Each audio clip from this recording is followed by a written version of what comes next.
Isabelle Dahan, fondatrice de monimmeuble.com, votre magazine de la copropriété. Un grand bonjour à vous tous qui nous suivez pour en savoir plus sur l'actualité de la copropriété. En réponse aux demandes de garantie d'un sénateur concernant le déploiement des compteurs électriques Linky, le ministère de la Transition écologique et solidaire précise les mesures prises en ce sens. Dans une réponse du 30 janvier 2020, le ministère fait un point complet sur ces nouveaux compteurs communicants. Rappelons que le déploiement des nouveaux compteurs d'électricité Linky est issu de la loi du 17 août 2015 relative à la transition énergétique pour la croissance verte. Pourtant, dès février 2018, la Cour des comptes avait dressé un bilan très critique de l'installation de ces compteurs. Finalement, leur surcoût serait important pour les usagers. Ainsi, on estime que 37% des usagers consomment au-delà de leur puissance d'abonnement. Or, les compteurs actuels supportent ces dépassements ponctuels sans disjoncter, ce qui n'est pas toujours le cas des compteurs Linky. De nombreux usagers pourraient avoir à souscrire à une puissance plus élevée, donc à un abonnement plus cher. En revanche, cette installation sur l'ensemble du territoire national sera très profitable pour le gestionnaire Enedis avec un bonus de 500 millions d'euros. On peut énumérer les problèmes qui peuvent en découler comme de probables risques sanitaires liés aux ondes électromagnétiques émises.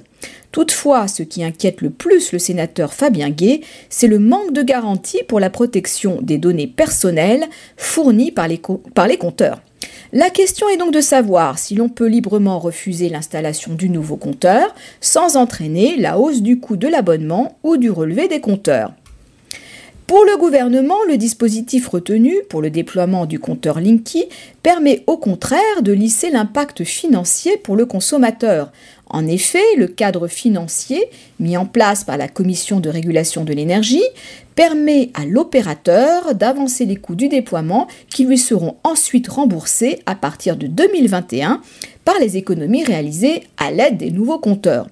En ce qui concerne la sécurité sanitaire, 2 campagnes de mesure de l'exposition du public aux ondes électromagnétiques des compteurs Linky ont été réalisées par l'Agence nationale des fréquences et par l'INERIS en laboratoire et sur le terrain.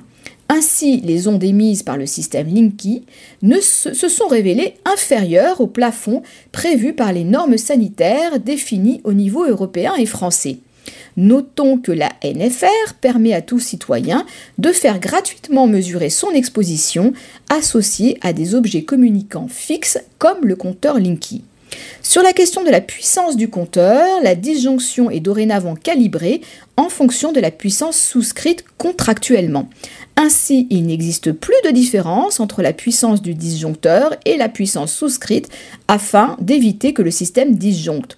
Enfin, en matière de protection des données, à partir des recommandations de la CNIL, des mesures réglementaires ont été prises afin d'assurer la sécurité et la confidentialité des données collectées à partir des compteurs Linky.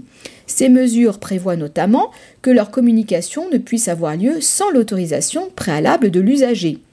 Alors, peut-on refuser l'installation du compteur Linky ? Ce qui est certain, c'est que de son côté, le gestionnaire de réseau doit procéder au remplacement du compteur en respectant notamment le droit de la propriété. Pour sa part, le client doit permettre l'accès au compteur pour que l'installation puisse avoir lieu. De ce fait, le client qui refuse la pose d'un compteur communicant ne pourra bénéficier des avantages tarifaires de ce dispositif.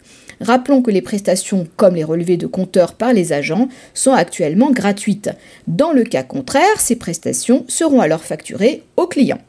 On se retrouve lundi prochain pour notre chronique Hebdo Copro. D'ici là, portez-vous bien et continuez de nous suivre sur monimmeuble.com. Isabelle Dahan, fondatrice de monimmeuble.com, votre magazine de la copropriété.